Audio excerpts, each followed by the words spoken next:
సంఘం పెద్ద కనబడుతూ ఉంటుంది, కానీ ఆత్మలన్నీ ఆయన రక్షించినవి కాదు. ఆ ఆత్మలు మనం రక్షించుకునేవి కాదు. ఈరోజు నాకు సంఖ్య పెరిగింది. నా సంఘం చాలా చిన్న సంఘం, నా సంఘం చాలా ఇంత సంఖ్య చెప్పుకుంటూ ఉన్నాను. ఆ సంఖ్య ఎవరో నీ దగ్గరికి లాక్కొస్తే వచ్చిన సంఖ్య కానీ నీ సొంతంగా సంపాదించిన సంఖ్య సేవకునికి ఉండాలి.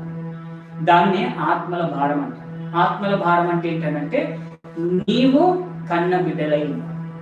నీవు స్వతహాగా వారికి వాక్యం బోధించి, స్వతహాగా వారు రక్షణలోకి వచ్చేలాగా, స్వతహాగా వారికి బాప్తిజం ఇచ్చి, స్వతహాగా వారిని నువ్వు కన్న పిల్లలైతేనే నీకు ఏమైనట్టు ఆత్మల భారం ఉన్నట్టు. అంతేగాని నీవెవరినో సంపాదించిన